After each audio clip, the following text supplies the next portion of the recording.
There we go. Hi TikTok. I trust you guys are good. Welcome one, welcome all.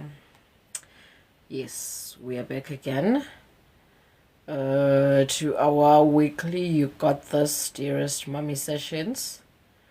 And as usual, I'm wearing myself. Yes, these earrings are by me. If you're interested in learning how to do them, or you want to buy yourself a pair or two or more, or you want to buy them at a wholesale price for retail, just contact the number on your screen and we'll take it from there.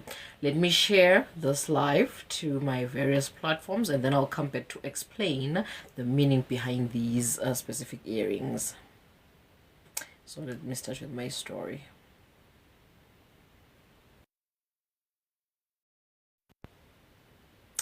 And then I'm sharing it to these three.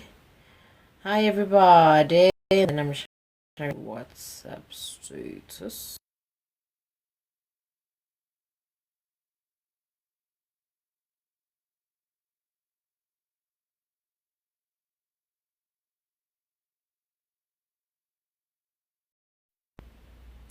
And then lastly, I'm sharing to my WhatsApp group.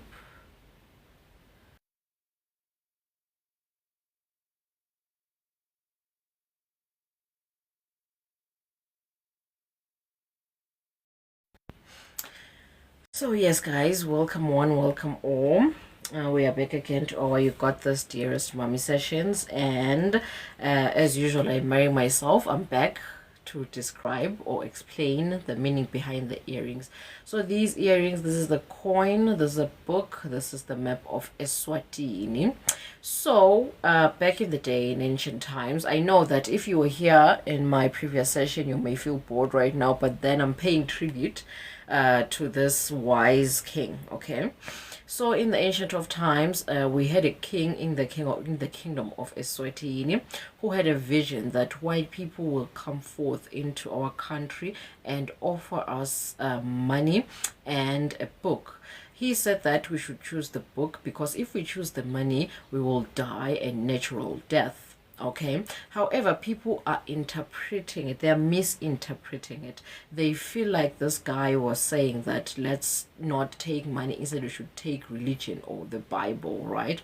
However, according to me, according to my own interpretation, because Pela, as we know, spirit doesn't speak just once. He spoke to him and now he's speaking to people nowadays, right? People like you, people like me, people like anybody who's willing to receive information. Hi Nkuli, hi baby girl. So this king was saying that let us not chase money, which is the coin. Let us chase knowledge. You get knowledge from a book, right? That's what the king was saying. Don't chase money, instead chase knowledge. And then integrate knowledge, right? Experience it, experiment with it, live it, so that it evolves into wisdom. And once you have wisdom, literally everything in this world, every resource, human resource, financial resource, food resources, products, goods, and anything, air, breath, health, you name it, fertility, etc., will follow you because these things are attracted to wisdom, right? So the king was saying that let us not chase money, instead chase knowledge and integrate knowledge into wisdom. So this is a coin, this is a book, this is the map of Eswatini, right? So that's what these earrings mean. Now let's get into our session. Today we are on week 29. Yes, and we are talking learning at home, early learning at home. Okay, so as usual, these sessions are not just for mummies. Yes, we are mainly mentoring the feminine vessel, which is the woman. Yes, however, if you are born of a woman, if you have a belly button, it means that these sessions are for you. right? Because as a person living in society, you need to understand a woman. If you're a woman, you need to understand yourself. If you're not a woman, you need to understand your sister, your child, or whoever is a woman in your life, because you're living in society. However, however, um TikTok, guys, and these TikTok tips are truly, truly disturbing me. Yes, I was saying that, however,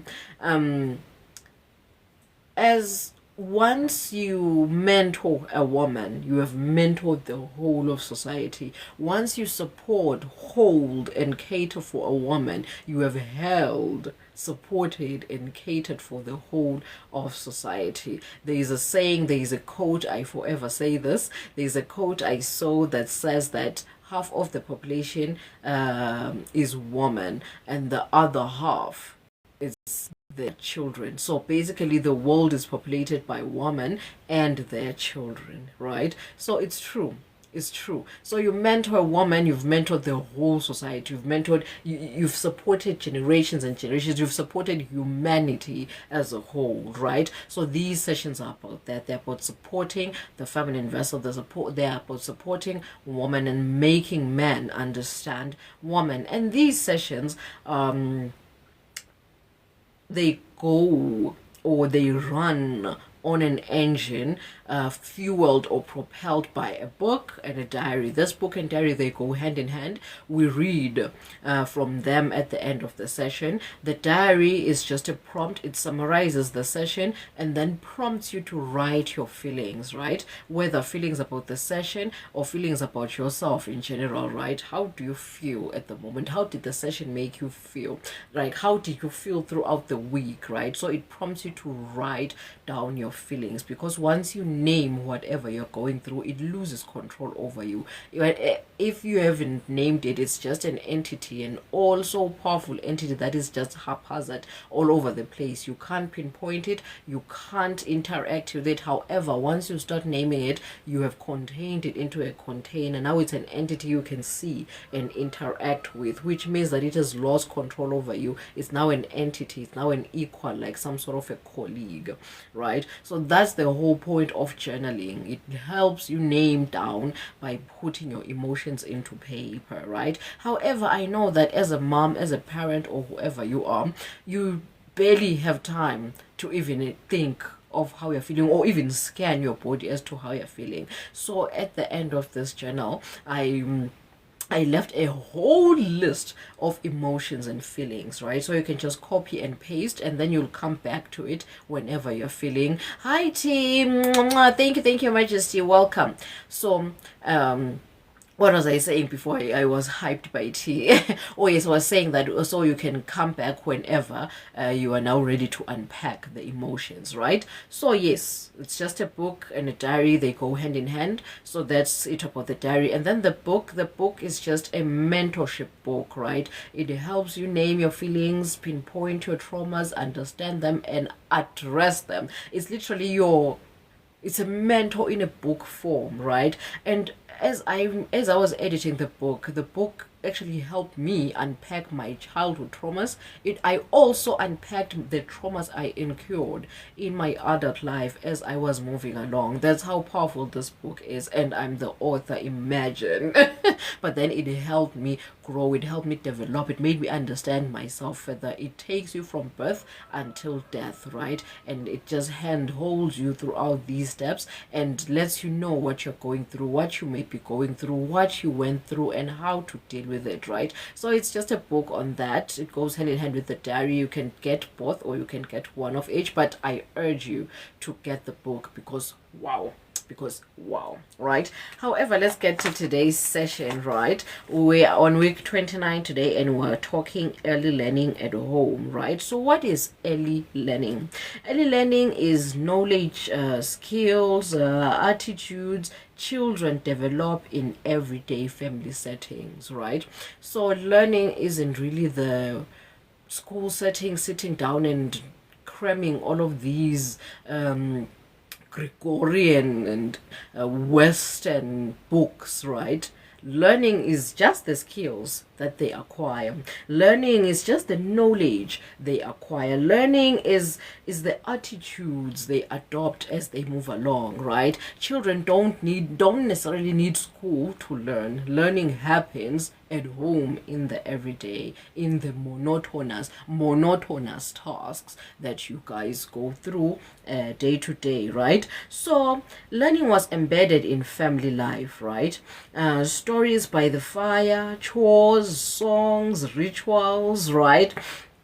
It was happening at home. It was happening at home. It was known to happen at home. Okay. So the rise of formal schooling then displaced home learning, right? It undervalues home learning. Yet research shows that most of the brain development happens before the age of 5. Remember that in our schools, especially where I'm from, we start going to school at the age of 6. We start our grade 1 at the age of 6. However, the brain development, the heightened or the moment whereby the brain is truly absorbing as much as possible. Remember last week we spoke about the fact that humans or souls or anything that's got carbon manifests in the physical realm already fully fledged in the spirit, right? It comes here knowing itself. It knows its sole purpose. It knows what and who it is. But then what it doesn't have are the skills and tools to survive on the physical realm. So for survival, everything tries by all means to grapple and learn as fast as possible. I kid you not. For you to survive, you have to understand the laws and rules of whatever place you have manifested into. I even made an example one of our sessions that imagine yourself going to a foreign country.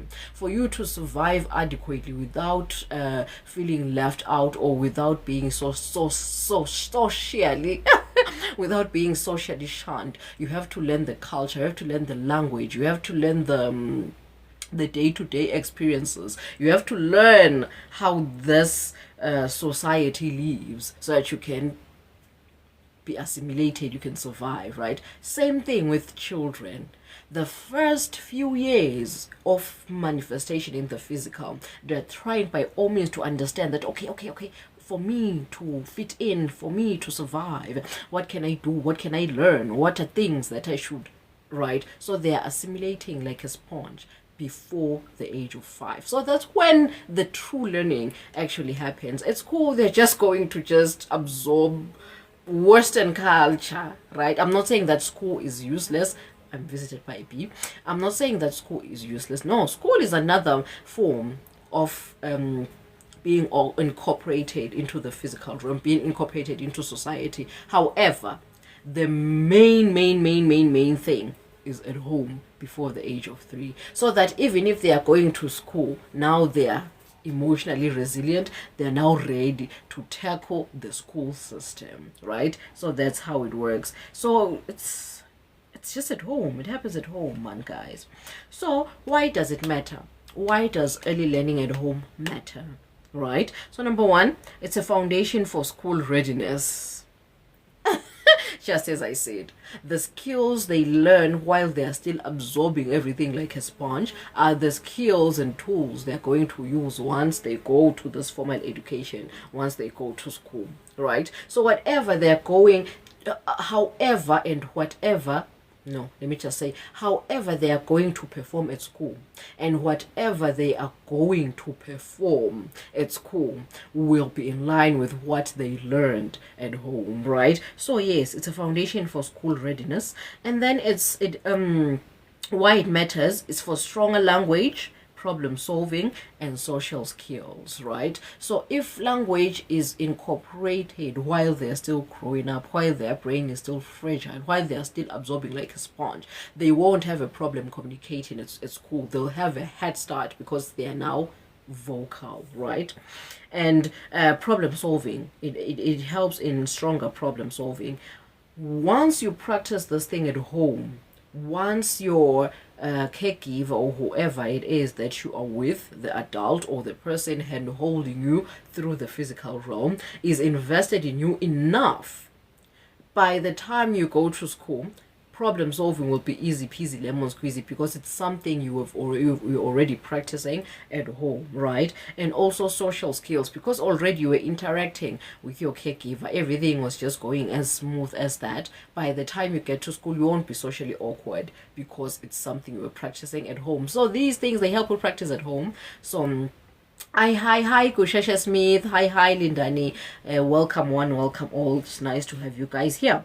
Okay, so yes, another thing, it helps in emotional resilience, right? We were speaking about emotional intelligence in one of the previous sessions. So yes, if you go to that session, we understand that if the caregiver is very invested in you, is giving you much attention and patience at home while you are still developing, by the time you are just a fully fledged person, let alone outside of school, just an individual, a sovereign entity, once you're out there living your own life, you won't have a problem with emotional intelligence, right? Emotionally, you'll be very, very resilient, okay? It shapes the child holistically better than any toy, right? We live in a world whereby everything is just fast. It's the next best toy, the next best gadget, screen time, this and that, right?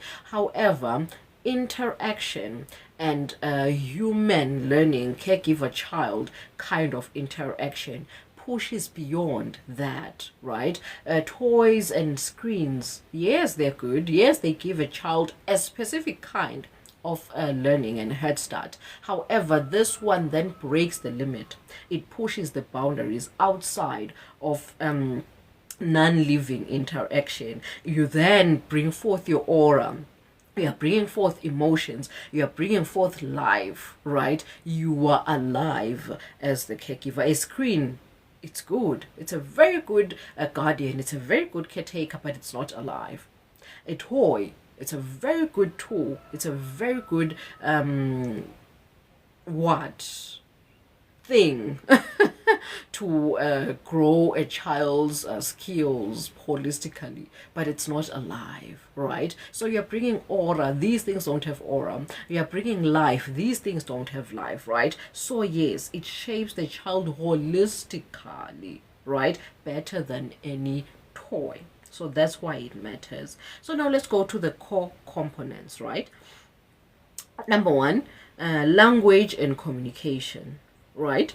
Conversations, songs, and stories, they expand their vocabulary and expression, right? So when you have conversations, you tell stories, right? You are communicating verbally, right? And as you are communicating verbally, you are exchanging emotions, feelings, and expression, right? So your child will not just be, I've forgotten what a child that cannot express is called, right? It's not a child, I mean a human being that cannot show expression, but it's got a name, right?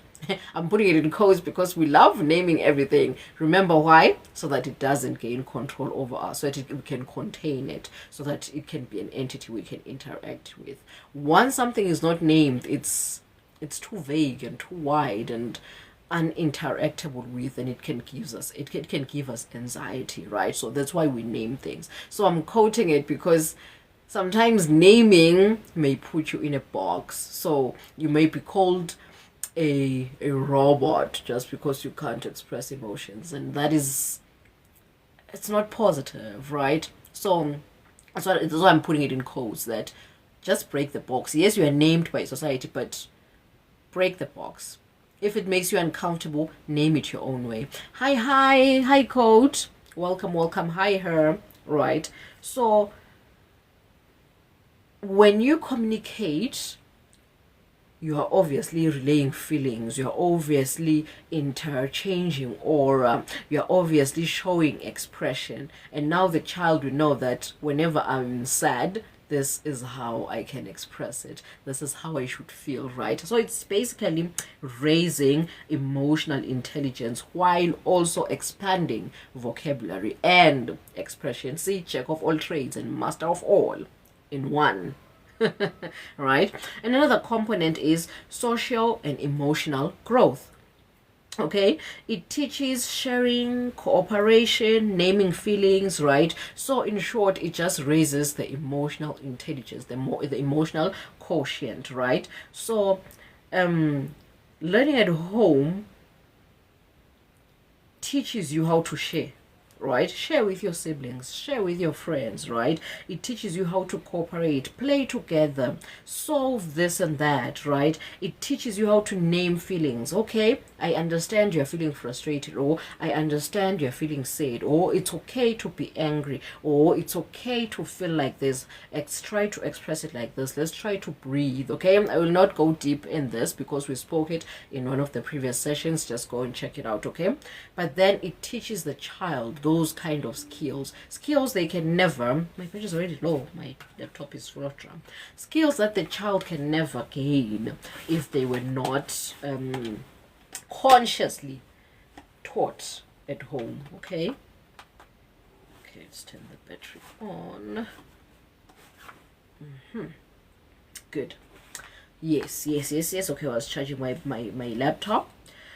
Yes, and then another core component is cognitive development. Okay, so play, exploration, play and exploration strengthen memory, problem solving, and curiosity.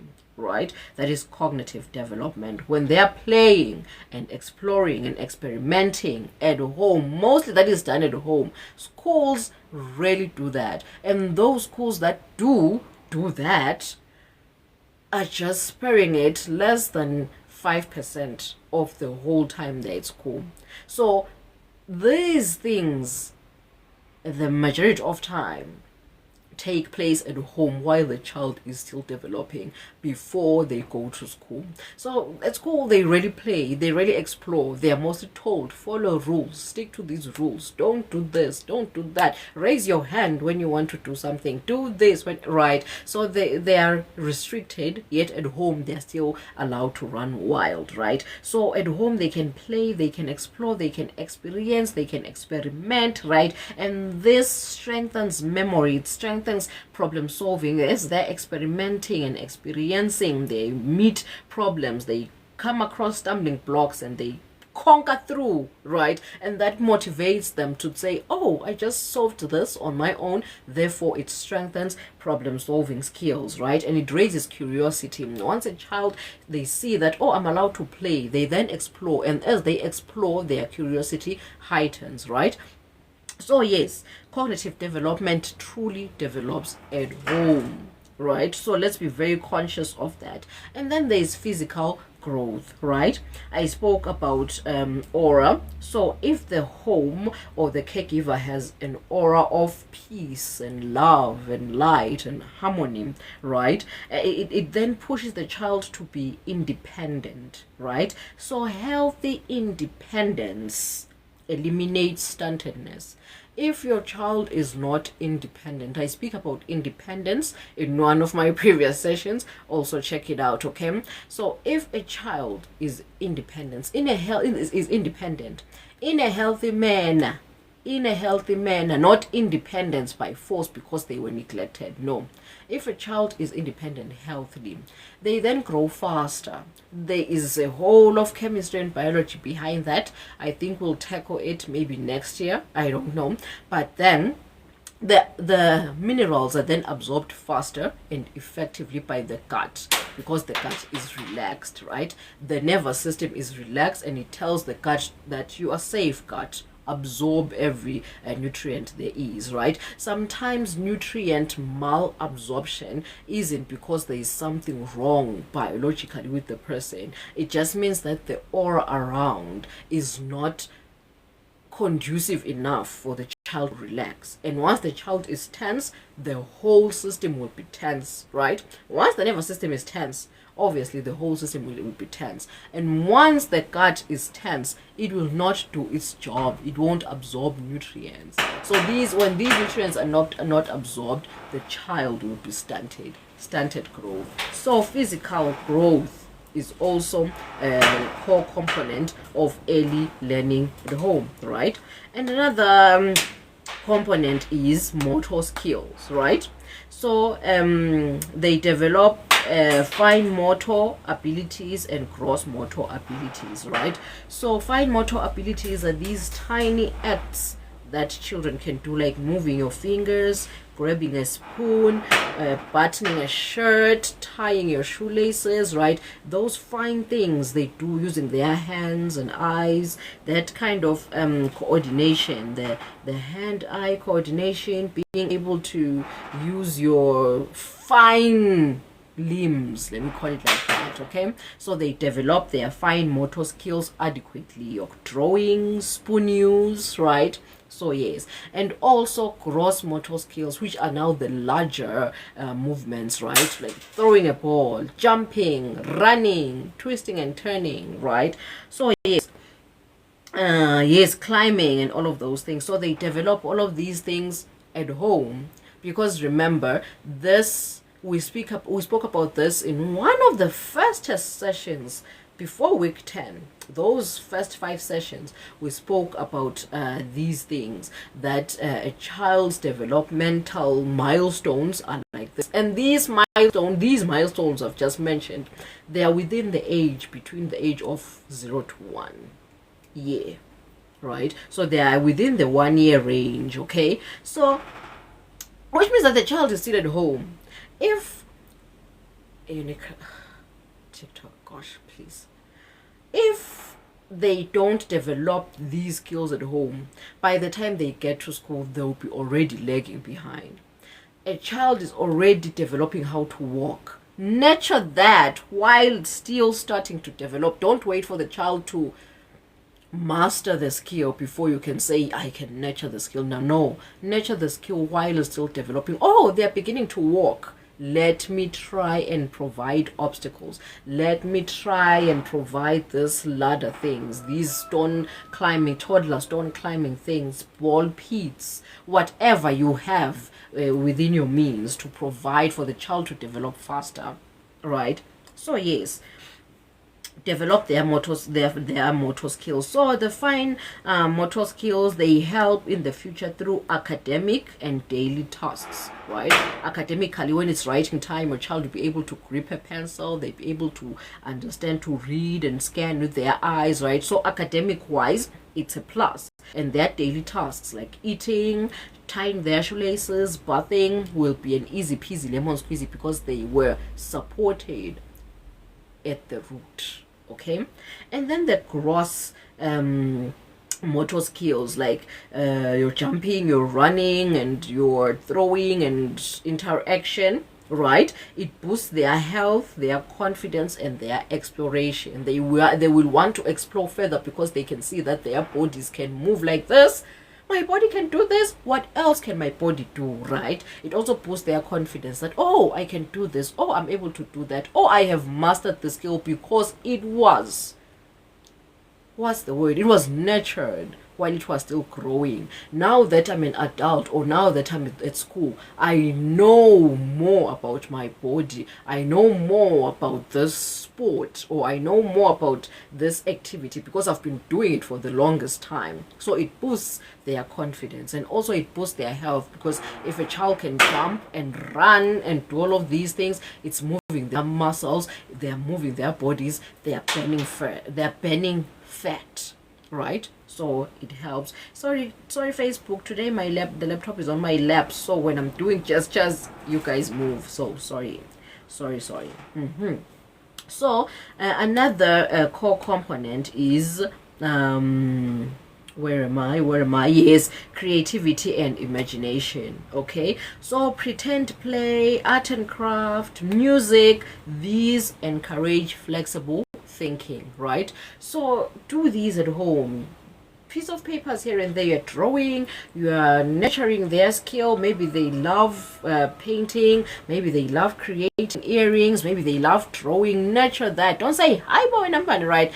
For me personally, I have a toddler right now. I have a 2-year-old. He really loves drawing walls, right? And I feel like I'm blessed. I'm looking at the silver lining.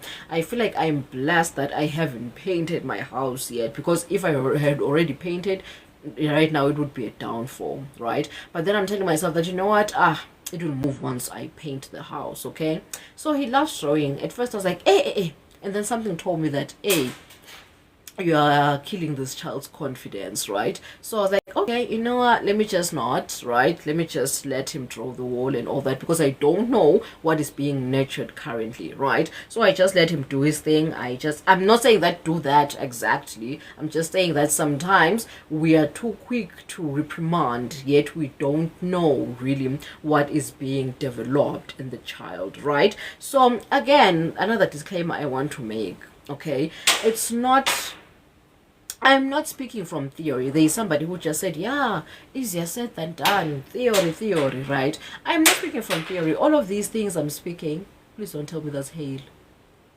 All of these things I speak them hail in July. But it's possible, anything is possible. We just had hail in June, so winter, hail. So yeah, it happens. So what was I saying? I was saying that I'm not speaking theory here. I speak things I've experienced. I never speak from theory. It's just it's a motto. It's what's the word? It's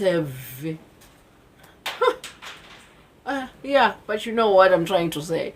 That it's a principle. Thank you. Oh, thank you, brain. It's a principle I always live by, that never speak from theory, speak from experience. Because once you speak from theory, the universe will test that theory, will put that theory into test. So I'm such a coward. I don't want to speak something, then when it's bombarded upon me, I'm like, whoa, right? So I'd rather be bombarded and then come to you and be like, oh, by the way, I was bombarded with this, and this is how I tackled it, right? So I always speak from experience, okay? So yes, where was I? Creativity, yes, creativity and imagination.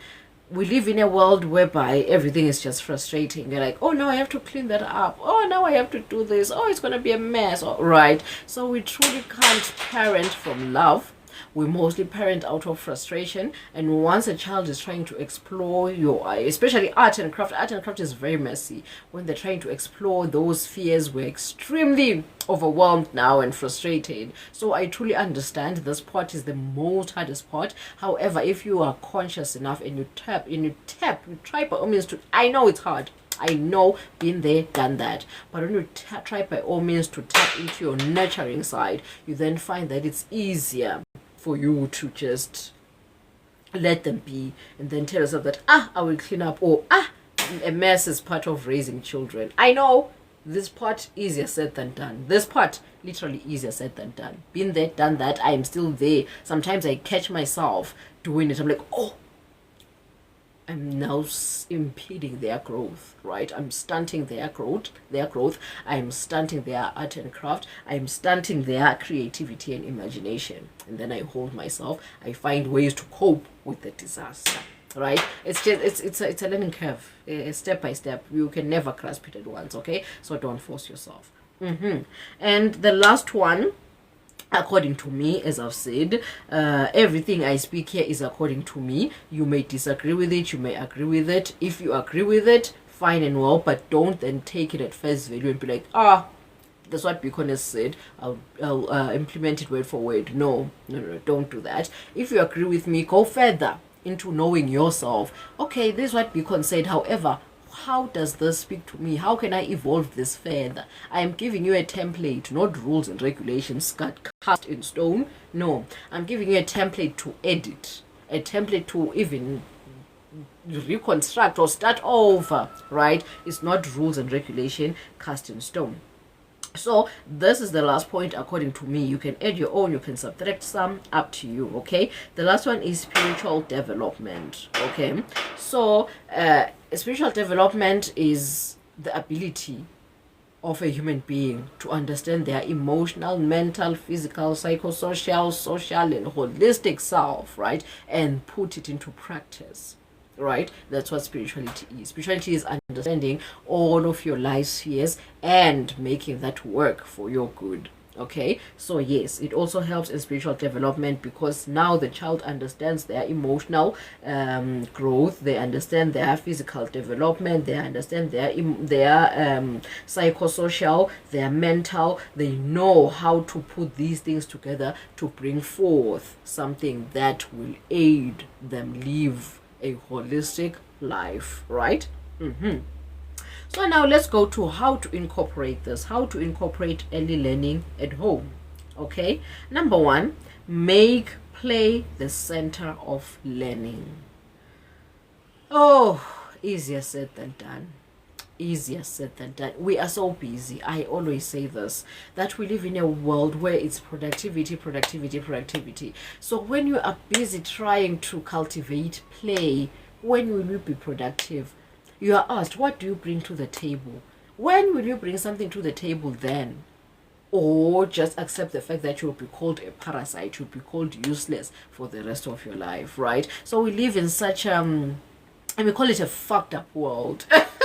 Right? It's a broken world whereby play is considered as a waste of time, as useless, as a child thing. Once you're an adult, get over it. However, who's going to cultivate that if it's not an adult, right? So I know this is hard, because especially as a stay-at-home caregiver, you may then start being labeled that you are useless, right? All of those things. So it's up to you to either suck it up and just take the labels as they are, because after all, they're just projecting. You're not useless. You know what you're doing. You know what you are building upon, right? And besides, it doesn't stick on your forehead or anywhere, right? It's just a label of somebody else projecting or misunderstanding you. So it's either you accept that or you stretch yourself thin.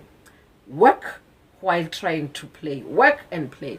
That's what we've gotten into in this society. When you're able to be a jack of all trades and master of none, you're applauded. Wow, jack of all trades, right? However, for me personally, this is what I did. I accepted the labels, because I was like, you know what, I have to invest into these kids, right? That's what a partner is for. That's what partnership is for. You do this, I do that, right? So I was like, okay, my partner is already working a job, so we can use the money to provide for the family. However, money cannot provide emotional presence. Money cannot provide mental growth.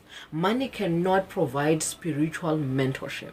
Money cannot provide psychosocial development, right? These things, they need a literal adult, a literal mentor to hold the child or the new soul into the physical. So, and you cannot hire somebody to do that on your behalf. You can never do that, because they don't know your principles, they don't know your philosophies, they don't know your parenting style. Even if you can brief them, sit them down and be like, you know what, this is what I need, these are my philosophies, they cannot do it to your T. They cannot do it the way you truly want it to go. And also, there is this thing, nature vested upon especially women, the umbilical cord, which is cut at birth. Yes, it is cut at birth, but there is this and this other cord, the quantum cord, the spiritual cord, the unseen cord that links mother and child from birth until eternity. Even if one of them dies, this silver cord is still there, still linking them. Story for another day. What I'm trying to say here is, it's easier for the mother to impart these things to the child than a stranger, because I was trying to prove to, no, not to prove per se, but to bring to light that yes, you may hire somebody, you may hire a mentor for a child to raise your children for you, but they will not truly impart it the way you exactly want it imparted. And at the same time, the impartment may not be as efficient and effective as a mother would impart it to a child through that silver cord that is connecting mother and child, right? So what I did was, I was called useless, pity, oh shame, she doesn't have a job. But then you cannot be telling everybody that, you know what, I quit consciously because I wanted to. No, you cannot. Just let them pity you. Let them say, oh shame, she's useless, oh shame, she doesn't have money. Right? Because remember, we live in a world whereby one income cannot cater for a whole family, right? So yes, in as much as my partner brings in the money, but it's never enough. It can never be enough, right? One income, it's never enough. So we're living below the belt, right? But then I know what I am building here. It won't make sense right now. It doesn't make sense to everybody out there, right? It doesn't make sense to more than 90% of the population, right? But I know what I'm doing, right? In the future, these children will not remember that they were bringing bread and jam every day. Okay, I'm just exaggerating. That's not what happens. But they want, hi, trusted. How are you, Your Majesty? Welcome, welcome. My children will not remember the fact that they were bringing polony every day to school. That's not what they will remember. They will remember that mom was there. They will have memories of me dancing naked in the rain with them. They will have memories of me fumbling up a Roblox, whatever that is. They will have memories of me learning how to swim with them, laughing at the fact that I cannot ride a bike, right? Those memories are things that they cannot forget. But then eating jam and bread, in as much as it could be a trauma to a child, but it can be reversed other than growing emotionally stunted. Those things are things that you cannot learn at adulthood. Once you're emotionally stunted as a child, you will forever be lagging behind. You will forever be trying to play catch up, right? So as I'm saying here, make play center of learning. I'm saying that it's easier said than done, because once you start being conscious of this part, whereby you're saying, I'm investing my energy into my children, you will receive the labels. You're useless, you're lazy, you don't want to work, you are a parasite, right? So you'll receive these things. Be ready for it, right? If you truly want to invest your all into your kids, be ready for that. But then there is another end of the spectrum whereby you can say, okay, I will preserve a certain time for my kids and then preserve a certain time for my job. Remember, then you are a jack of all trades but master of none. So it's up to you. It's one of those things whereby there is no in between. Once you start finding the in between, you do what I do. This is what I do. It's the in between I found.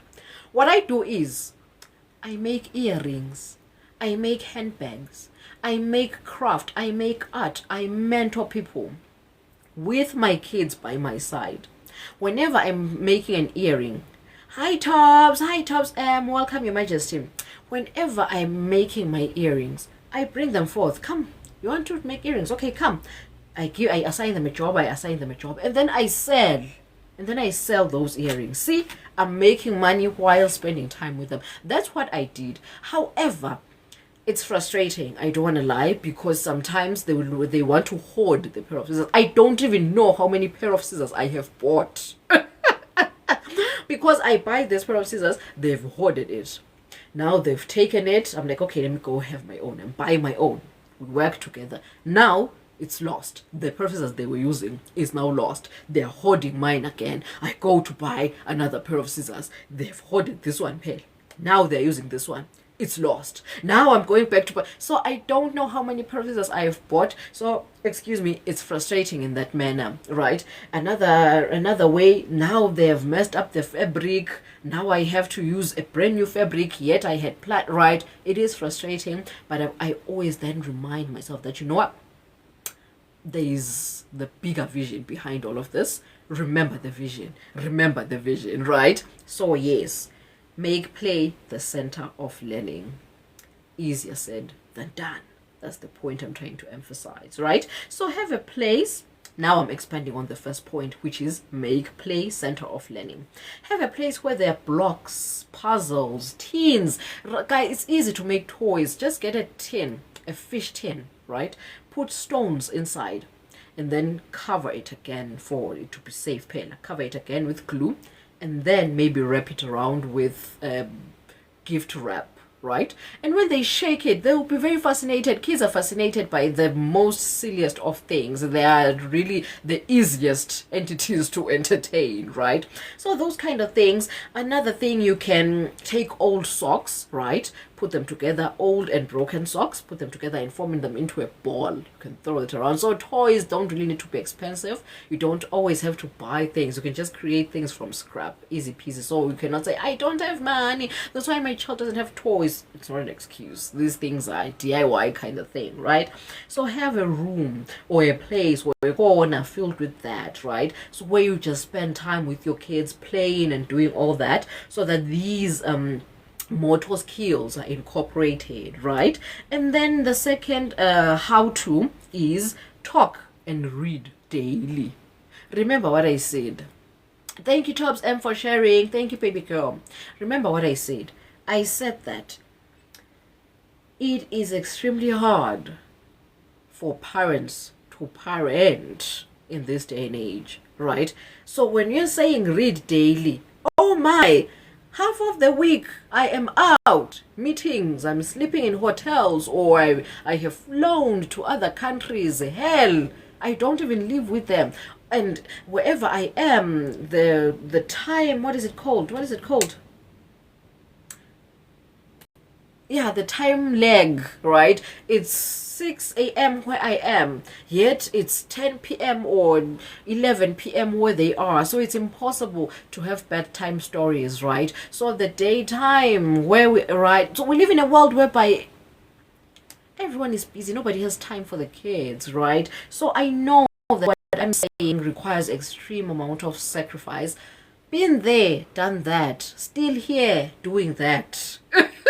Right? So I'm not talking from theory. I'm always saying that this is not theory. I'm speaking a lived experience. I quit my job not because I am privileged, not because I am filthy rich, not because I have old money, but because I am seeing the future. That, yeah, lapha we will be busy chasing money. I'll be climbing the corporate ladder and chasing success and living the very thing that will carry my legacy forward behind. So I was like, you know what? Since my partner is already doing the provision, let me then cater for this thing that is overlooked by society but will catch up on us in the future. So when the future comes, let it find my generation. Speak and span. So can you also try to look at it? I'm not saying do it, but just look at it, guys, that yay, this thing, where are we going in the future? Now we're having children with ADHDs. Hi, out here, sharp. Now we're having children with ADHDs and all of these mental and emotional health disorders, but then we're crying foul. What is happening with them? What is happening? Yes, we are pregnant, but we are going to work. Work is strenuous on the vessel, but you are now carrying a child and you're being stressed at work, which means that you are working there and your child, your pregnant fetus, is also putting its energy into this organization you are working for, but the organization is not paying you double. Right? So it's these things we're overlooking. Now we are giving birth to a child that has got a mental health disorder and you're crying foul that, oh, banloile. It's a curse or whatever it is. It's not. It's not. Your grandmother was working when she was pregnant with your mother. Your mother was working when she was pregnant with you. You are working while you're pregnant with your child. Hey!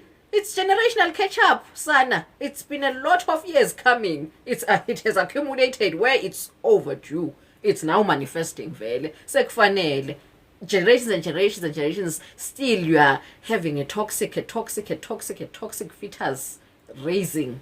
Oh, Sana lami mina vele, guys, I will never say, oh, I am sorry, shame society for what you're going through. No, we are doing this to ourselves, guys. But this is not the story for today. I'm just, yeah. I digress, okay? So yes, I was just saying that we live in a world whereby everything is fast-paced, productivity. children are raising themselves, basically, right? So you find yourself that you cannot read a bedtime story for your children because you are living different time zones. Time zone. Oh, I got the word. Thank you. You're living different time zones apart because you have to provide for them, right? We're chasing success. We're chasing a good life, as if good life is mine, but I'm not there. We're chasing a good life for our children. We're trying to secure old money. However, we'll secure the old money by the time the old money is matured. Who is going to be using it? Our mentally unstable children. How? They won't even need the money right now. They would be needing mental stability. Grappling by all means possible for mental sanity. So what I'm saying is, let's try by all means to say yes, let's have money, but this is the most important part. The children are the most important part, okay? Let's not forget that. So I was saying that talk and read daily. Have mealtime chats, bedtime stories, bath time songs, right? So have that vocabulary or verbal exchange with your children, okay? So yes, just every moment you get, talk and read, right? Another way is to use everyday moments, okay?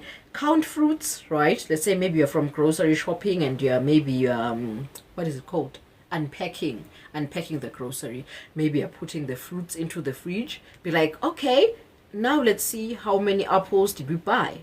1, 2, 3, right? So use those everyday chores, those mini chores, as a way to incorporate learning, right? So counting your foods, sorting your laundry. Maybe you're from washing and now you're folding the laundry. Okay, let's see who can fold the laundry faster, right? Or, okay, this is where we put the pants, this is where we put the t-shirts, this is where we put the skirts, the dresses, this is where we put Yoda's clothes, this is where we're putting Chichi's clothes, right? So you are also incorporating this coordination, right? Hand-eye coordination, mind and heart coordination, right? So you are doing that, you're incorporating that through chores, okay? Yes, sorting laundry and then explaining nature while you're outside sitting and you're like, why are the trees green, right? Now explaining the process of photosynthesis, you're explaining the concept of chlorophyll, right? Why is the sky blue? Now you're exploring the concept of reflection. Now you're right. Why are clouds up there? Now you are speaking of aerodynamics, right? Speaking about the water cycle. Yes. Oh, it's Church. Hi. You can come and say hi. Hi. Okay, bye. I'll find you in the house. What are you eating there? Fries. Are they nice? Oh, is the fries you were bringing to school? Okay. Okay, let me finish here and come in the house. Are they good? They're just fries. Okay, go to They're your... not good. They're not good. Put them in the house. I'm coming there. Okay. Okay, so where was I? Oh yes, I was talking about exploring through nature, okay? That while you're out there just exploring, taking a walk, doing all of these things outside of nature, you're just interacting with nature, and then that's where you get to exchange learning curves, right? Because see, now by the time your child gets to school, they now understand the water cycle. They now understand the concept of chlorophyll. They now understand photosynthesis. They are now ahead, right, academically, because you nurtured it while they were growing up at home, okay? So yes, that is using everyday moments, and then also encouraging curiosity. Encourage curiosity. Another way to incorporate early learning at home is to encourage curiosity. How? By exploring the why questions together. I think I've just touched a bit on this in the previous point, that why is the sky blue? Why do trees have green leaves? Why, right? Don't say when I'm vana. You love asking too much. Right? Because this awenamvana concept comes from the fact that we are bees. We are trying to be productive. Because you know that once I drop this productivity, I will be labeled as useless. Once I drop this productivity, there won't be money to provide for the child's food. Once I drop productivity, the child and I may go sleep on an empty stomach, right? So it's pressure, man. We're under pressure. But I'm not saying do this again. I'm just saying that there is a way. This thing of partnership. I'm sorry I sound like a broken record, but I feel that today I am here to speak about partnership more than I'm here to speak about early learning. Indoda mayibe pressure. Indoda, thank you. Out here sharp. Indoda, that's where I'm getting to. That however, this yin and yang thing, this partnership thing that was brought forth to us was for a good reason. There's a reason behind this partnership. If you look at a man goes through a sleep and wake up cycle, but a woman goes through a monthly cycle, right? So nature knew that this one, once he sleeps, he wakes up fresh, ready for action. This one takes the long way around. This long way around was for the children to be nurtured adequately. Right? That's what I'm saying, that if we can be smart and use nature, use this thing of partnership. Why are you touching that? Don't touch that. Go to the house. Use this thing that nature gave to us called partnership for our benefit, for our good use. Right? Put it to good use. Just good for children. Yeah, you can go and get a boy for you. It may not be that delicious, but it's good. It's good. We'll buy juice today. What was I saying? Oh yes, I was saying that use your man to go and get money. Use yourself to do this thing that I'm talking about. You know, see, when your man is out there getting you resources, getting the family resources, you won't have the pressure to answer these why questions, because you will know that this is why I'm here as the nurturer, as the woman. I am here to cater and answer these why questions, right? So you'll find that the more you get into your feminine space, into your nurturing space, and accepting that, okay, I'm here to make the home warm. I know the woman empowerment is talking against this. However, what I'm saying right now is the true woman empowerment. Once you relax and sit in your feminine space and understand that you are the nurturer and you love this nurturing job, I kid you not, and I'm speaking from experience, your man or your partner will be promoted. They will get more money to bring into the home. If it doesn't happen, come back to me. Come back to me and unalive me for lying. I kid you not, but truth be told, it's nature. It's part of laws of nature that once you rely 100% on something and you are 100% sure that it won't fail, or you're 100% sure that without this I will fail, you are forced to then pray for this thing, to pray that it doesn't fail. The more you are praying as a woman who is in her feminine space, who's in her nurturing space, in her relaxed state, your prayers, they will never lambatha. They will never go wrong. That person you're praying for will live a long life. That person you're praying for will be promoted. That person you're praying for will have endless money.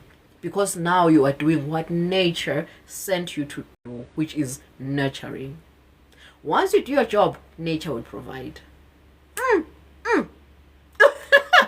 here. I'm here doing that. And not even been there, done that. Here doing that. I have bufagas, right? But that's not who we are today. I just feel like I'm called to just incorporate it a bit. So yes, do answer these why questions, because they then they encourage curiosity. Remember, a child doesn't only grow from lipalishi, they also grow through curiosity, because if you are feeding into their curiosity, their nervous system relaxes.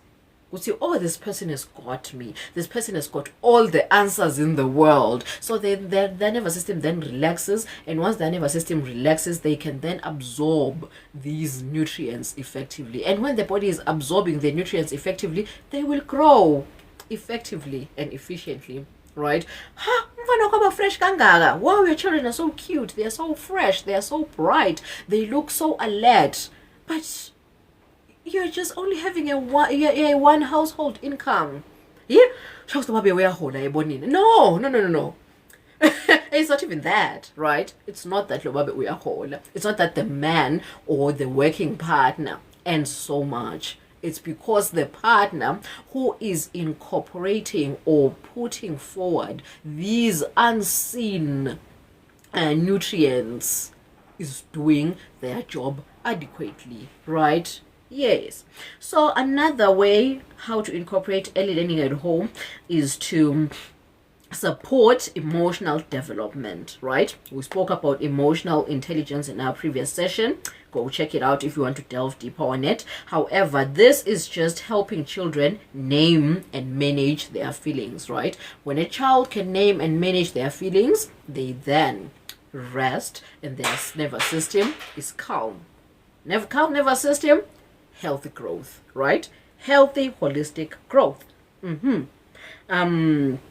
Limit screens. Ooh, I cannot emphasize this enough. I'm not saying that cut them away completely. No, screens are a good way to develop, right? And they're a very, very good way for the caregiver, the primary caregiver, to rest, right? Because you cannot be a machine 24/7. Yes, in as much as you're not doing a 9 to 5. Yes, in as much as you feel called, or you have answered nature's call to nurture these children, but you cannot do it 24/7. You're not a machine. So technology, the gods of technology, brought forth screens for us to rest. So use these screens adequately, right? Use them for your own advantage. However, limit screen time. I have this app that if the chat goes quiet, switch your camera to a close up. Oh, okay. I have this app installed on my phone, right? This app tells my children's devices to open up after 8 a.m. and then shut down after 3 hours, right? I know it's a lot. I know 3 hours is a lot, right? But it helps me because I'm also an entity. Hi, PK. Long time. Welcome, Your Majesty. However, I have this thing. I speak about it in the first few sessions, that as a mother or as the primary caregiver, yes, you have answered nature's call to nurture and provide a warm home, but don't lose yourself while in it. Have your own hobbies, Pela. Minenje, I love journaling, I love exercising alone. Sometimes I just want some alone time just to listen to calming music, just to sound bath a bit. And when I'm sound bathing, I have to be alone, completely alone. I sometimes come to this office. If I can show you the space, it's got a bed and everything. So I sometimes come here just to listen to that sound bathing music and rest. I don't need a child then, right? So that's when then we need these screens, okay? For my children, Jenna, it's maximum 3 hours per day, right? So it shuts off after 3 hours, and then I can then add extra time, right? I sometimes add extra time at night, right, during these busy running around time whereby I'm cooking at the same time I'm mentoring someone, right? So that time I'm a bit, it's sometimes it's 2 hours, right? So I'm a bit running around. I'd be lying if I can say that I'm there for my child in that hour, that 5 to 6, 7 p.m. time. That time is it's a rush hour time for me. So that's another good way to incorporate screens. Okay, I'm being given a puzzle. Please tap the screen, guys. Okay, so I then add time. It prompts me to add time, but then after I've added this time, the phone just automatically switches off at 8 p.m. because it's how I've set it, right? So use screen time so that you can have your me time, but then limit it, right? So limit screen time. So prioritize real play and outdoor activity. Yes, prioritize that, but we're not saying that just eliminate screens altogether. No, incorporate screens but limit their use and prioritize play, actual play, and outdoor activities. Okay, and then also conscious teaching if you have time, right? Sometimes you can just outside of nature, outside of counting apples from grocery, do this conscious teaching whereby maybe during homework time you are now telling them that, okay, these are phonics, these are phonetics, these are sounds, these are letters, this is a digraph, this is a trigraph, these are vowels, right? So now you are literally in it doing the formal schooling. So have time for that too, so that you can understand the child-teacher relationship. Once you understand the child-teacher relationship, there won't be a problem in helping with the homework, right? And also make sure that you visit your child's teacher. Don't just let a term go by without having a sit down with your child's teacher, so that you are able to understand that, okay, is this teacher grooming my child's mind in line with my philosophies, right? Because remember, this whole aim is about growing a better generation. If now they're diverting from your philosophies or your vision, it won't serve your purpose. Quitting your job now is not serving the purpose, right? One tiny glitch, be it your nanny hiring, your teacher, your child's friends, whatever now is now editing your vision, be mindful of it, because one slight glitch, the whole vision goes crumbling down. I'm not saying helicopter your child, monitor every move they're making. No, I'm just saying that make sure that whoever your child is interacting with is still in line with your philosophies and your principles. Okay. So what happened? Why are we here? Why did we get to the fact whereby Beacon of Light has to sit in front of you and tell you about early learning at home? Okay. Number one, what happened was homeschooling, right? We live in a world of industries whereby people have to go to formal school to be prepared for working a 9-to-5 job, to be prepared for industries. Okay. So formal schooling happened, and we lost this concept of early learning at home. You just give birth to a child and you can't wait to ship them off to daycare, to ship them off to preschool. We forget that they have to start learning from the person, from the universe they grew from, which is the mother or the primary caregiver. So formal schooling happened. And again, I'm not against formal schooling. Remember the why questions. You cannot answer the whys when you haven't gone to formal schooling. I wouldn't have known the concept of photosynthesis. I wouldn't have known chlorophyll. I wouldn't have known the life cycle of water. I mean the water cycle, right? Went it for school. So school is a very good foundation for child caregiving and child nurturing. So I am for schools, but go to school. I'm not saying do that. I'm saying that's what was revealed to me before I had children. That go to school, go to varsity, get that degree, get the honors, get whatever you want to get. Then once you have children, that takes second place. Now the first place should be, I'm not saying do that. I'm just saying in line with nature, parenting or the child should be the first priority. This should just be supporting the child, okay? According to me. Maybe to you it's different, but that's just me, okay? So yes, formal schooling happened. And then another one in line with capitalism, because industries are under capitalism, okay? So under capitalism, which is the school system, which is getting us ready for industrial life. Another way capitalism did this was the survival and discipline. The survival and discipline took priority. So you're not going to show now, you're going to stand there, right? So survival and discipline took priority. So now I have to survive, I have to make ends meet, right? So I'm always focusing on surviving, right? And also making sure that the child is disciplined, so that they can be able to sit still in class, so that they can be able to sit still at the 9-to-5, so they can be able to bow before their boss, so they can be able to bootlick their bosses, right? So for you to do that, you have to instill the discipline method while they are growing. So that's another thing that happened, which made us be unable to promote early learning at home. We're now not promoting early learning, we're promoting discipline and survival first. Learning, you will see it at school, right? So that's what happened in line with capitalism. And then in line with patriarchy. Remember, I always say that patriarchy initially was a good initiative. It was meant for good. However, as we moved along... Can we go to the shop? To do what? Bye. Where is it up? Yes. Go. Take it in. However... Can we buy biscuits? Okay.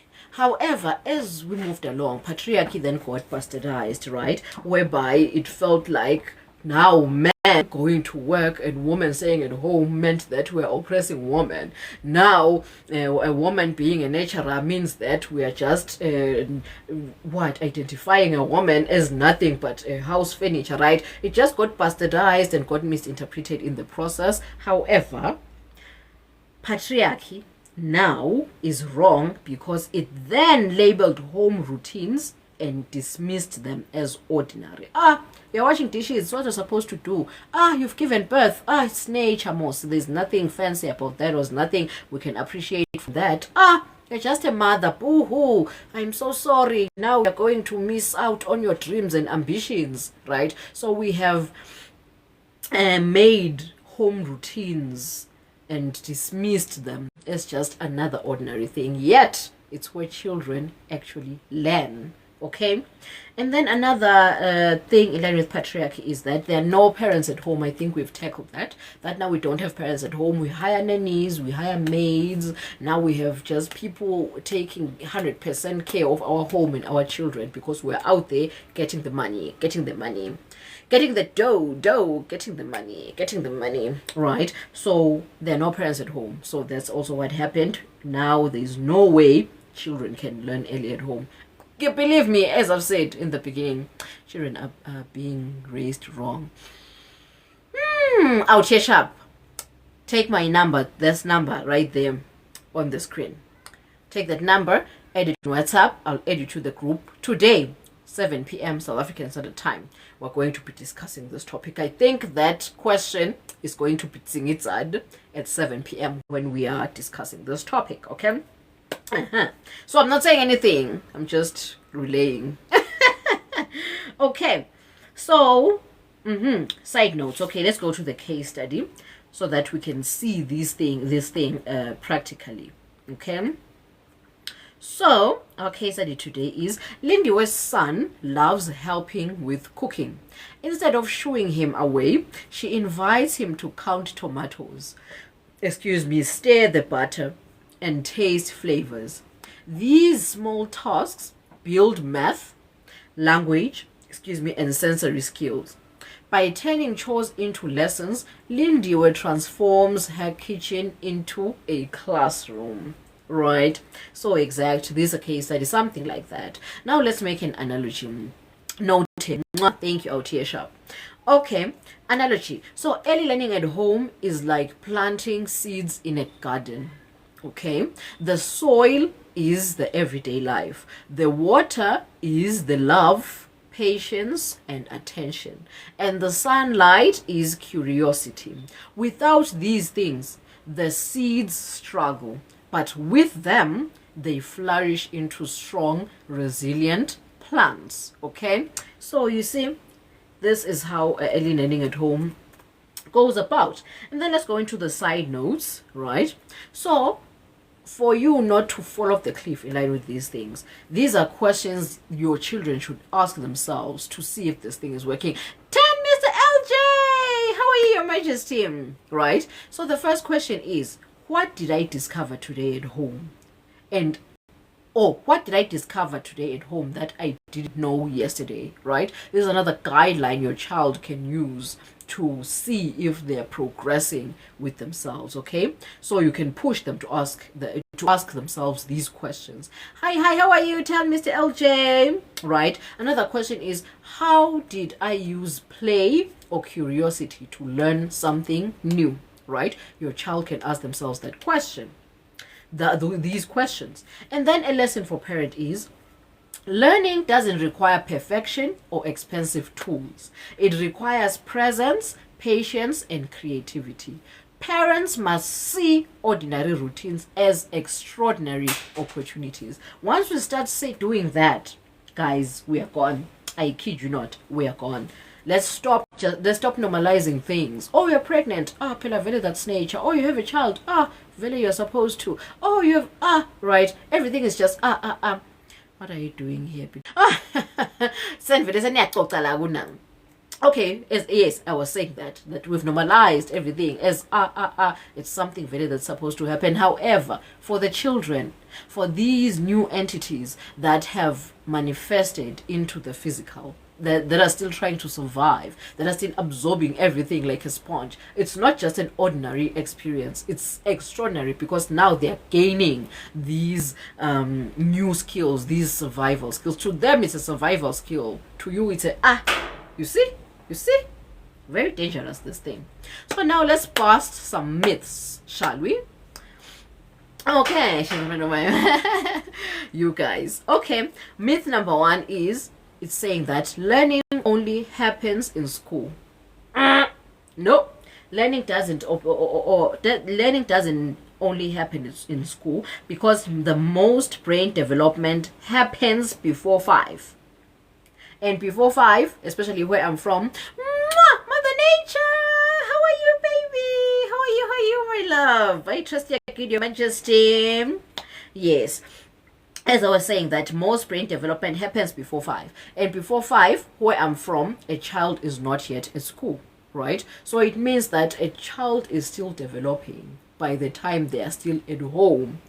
And studies have shown that the first 1,000 years of a child's life, that's when they're absorbing everything like a sponge, because they're trying to survive in this physical realm. So whatever you're doing as the primary caregiver, be very, very conscious. Be very, very conscious, because this is when the learning actually happens. By the time they go to school, they're just exercising what they've learned at home. Okay. One love, Mother Nature, one love, Your Majesty. Okay, and then the second myth is, you need expensive toys and gadgets for your child to grow. False. Yes, they give them a head start. Yes, a child that was that grew under expensive toys and gadget has a head start at life and knowledge and just being broad-minded. What age do they fully absorb? They start absorbing from birth until 1,000 days, which means the first 3 years of their life. That's when they are actually absorbing everything like a sponge. That's why when I get into parliament, once I become the president of the world, as for people just open a school, I will open a school, Your Majesty. But I was saying that once I get enough influence to pass forth policies, guys, or anyone maybe who's in power to pass this policy forth, that at least maternity leave for mothers who don't have partners should be at least 3 years paid leave, like washing cars out here sharp. Guys, for us to engage, please take this number. As for I will bring my kids. Tell me, LJ, please do bring them. In fact, bring them to these sessions, because these sessions are not just for mothers. They are for children, they are for men, they are for anybody who can understand language, which means a human being. So bring them here. So guys, if you want to interact, please take this number on your screen, WhatsApp it, and then we'll take it from there. I'll put you in the group whereby we're going to be analyzing the topic at 7 p.m. today, 7 p.m. So yes, if I analyze the topic now, we'll not finish the session. We'll not finish the session. Okay, but yeah, we'll talk Mr. LG, out here sharp, or anybody who's interested in these nighttime sessions. But just to answer just one question, I loved the question, and I feel like it's worth answering. Once a child is born into this physical, the first lesson they have is the fact that they are now not breathing water.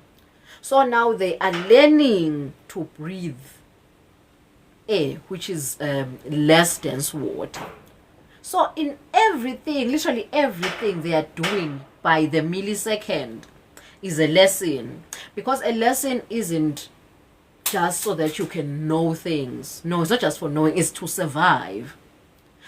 You are going to school to understand chlorophyll so that you can know what you are breathing, so that you can breathe it adequately, so that you can know what to cook, so that you can know what to ingest. It's all about survival, guys. Knowledge is just about survival.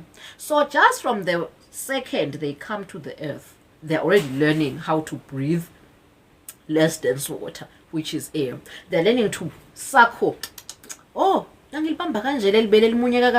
Okay, right? They're learning the mother's scent. Oh no, this is not my mom. I may be in danger. Let me cry. Alarm, alarm, alarm, sebangebile. Mom, they've taken me away from you, right? I've been stolen, right? So yes, it's those kind of learning is survival. That's just a definition of learning. It's not just for knowledge's sake. It's so that you can survive and survive adequately. Okay, but then no, I wasn't answering questions. Let me move on. Where was I? Oh yes, I was saying that gadgets and expensive toys, they give a head start to these children who have had access to them. But there's a but. There's a but. For normal development, everyday objects and conversations are powerful learning tools. Let me make an example with this thing. You may find a child that had the most expensive toys and the most amazing gadgets. They are quick mentally. Remember, we spoke about intelligent quotient, IQ, your mental intelligence, right? I said that you have your food and you have your teeth at the same time. But knowing which one goes first is emotional intelligence, right? So you cannot chew first and then put a spoon in your mouth. You will choke. You have to first put spoon in your mouth and then chew. So the food is the emotional intelligence and the teeth are your mental intelligence. You need the food first to go into the mouth, then you can use your teeth to chew. You need both these things working hand in hand, but emotional intelligence comes first. So I'm trying to say that the child who has been given expensive toys and gadgets may develop their mental intelligence faster and higher than their emotional intelligence because they don't have any living entity to interact with. There is no aura holding them, right? It's just a thing that is not alive, literally mentoring and parenting them, right? But once you come closer as the parent to bring forth the emotional intelligence, to bring forth this learning, this early learning, the child, even the one without these expensive tools, will learn the emotional intelligence, which is the food. They will have the food. They will know that, okay, I have to put this first into my mouth, then chew. Finding them that they are more than the ones that were given expensive gadgets, right? And that's why I'm saying that always know, man, how to balance these things off. Don't neglect these gadgets. Have them. Yes, have them because they are developing their mental. But then also be there with me. Let me just share this real quick.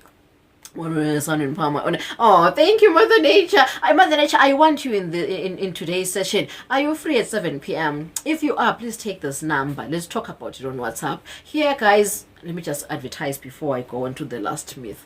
Here in this WhatsApp group, guys, we have mothers, we have fathers, we have children, we have anybody really who's willing to understand these things further. We talk about the session, right? So today we're just going to be talking about early learning at home, right? Talking about it. Siyavulisana. We are sure it's okay at this point. To me, I misinterpreted it in this way. I feel like this is how it should be done, right? It's whereby there is no teacher, there is no learner, there is no master, there is no guru. It's just us talking about today's session, and I also learning from you guys because Mother Nature, guys. Come and teach us. So 7 p.m. is where it's a women's circle whereby we hold each, not just women, children and men too, because we're holding each other there as human beings. Okay, I normally say woman because you mentor a mom or a woman, you have literally mentored the whole of society indirectly, right? So yes, Mother Nature, I want you there, Your Majesty. Okay, done with the advert. Okay, done. So yes, they need that alive entity. So have the expensive gadgets because they are good for their mental development, but also be there. I was saying that I want to share this with you. Meaning most of the time when my kids are watching, I make sure that I understand what they are watching, right? You find me just my number, please. Oh, the number is this one, the one on your screen, the WhatsApp number there, +268 7979 1660. That's the number. So WhatsApp that number, then I'll put you in the group.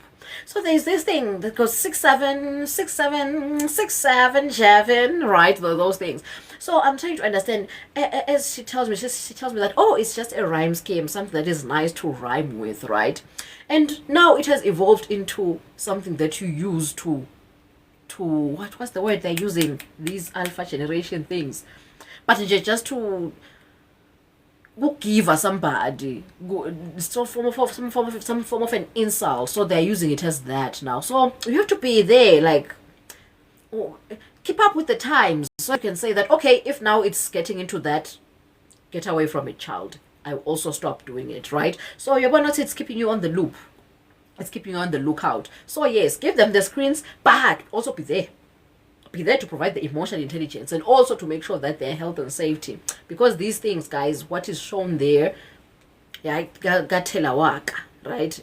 Even though you have children, YouTube, you find that there are things that are there that is teaching them odd things. Some Cocomelon songs are propelling patriarchy, some Cocomelon songs are propelling poverty, glorifying poverty. So be there to curb those kind of subtle things that go unnoticed. Okay, so that's just me. I'm not saying that do that. I'm just saying that tips and tricks. Okay. The last myth says that play is just fun. Okay, I'm saying that that's far from the truth. Yes, play is fun. Yes, play is fun, but it's primary. No, I'm saying that play is primarily fun. Yes, play is primarily fun, but the foundational core principle of it is learning, right? In as much as, sorry guys, I sometimes look at them because, hi Nolo, how are you, Your Majesty? Right, I'm looking at Facebook sometimes I look at TikTok, so it's so in as much as play is done for fun, yes it is. However, for children, it's not just fun.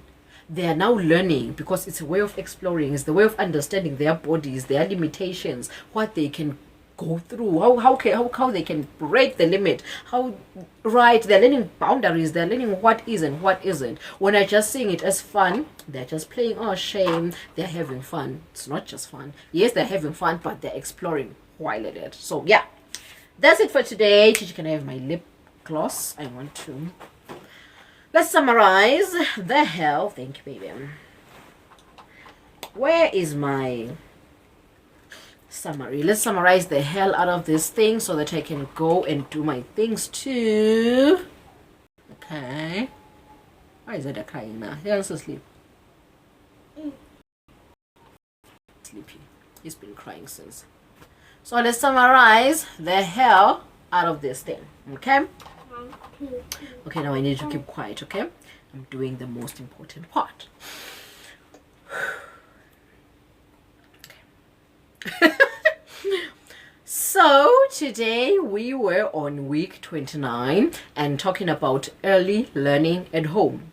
Our session theme summary reads, this week explores how everyday moments become powerful learning opportunities. From stacking blocks to singing songs, early learning is rooted in play, presence, and curiosity. You don't need fancy tools, just intention, connection, and a willingness to explore together. Our excerpt from our book called Born into Change is taken from chapter Childhood and Identity Formation 1.1. It reads, self-awareness does not arrive as a single moment. It unfolds in layers, gradually strengthening as children experience their emotions, observe others, and recognize their impact on the world. The moment a child first grasps their individuality, they are no longer simply experiencing the world, they are recognizing themselves within it. This transition occurs through sensory, emotional, and cognitive development, weaving together the first strands of identity. Wow! The gist for this whole thing is children learn best when wonder is welcomed and pressure is paused. What is our quote for today? Our quote reads, the home is the first classroom and love is the first curriculum. That was so fire. I kid you not. However, guys, that's it for today's session. As usual, if you're interested in these sessions, we are live every Friday South African Standard Time, and if you want to know what we shall be talking about in the upcoming weeks, I post the lineup on my stories on TikTok, Instagram, WhatsApp, and Facebook. Yes.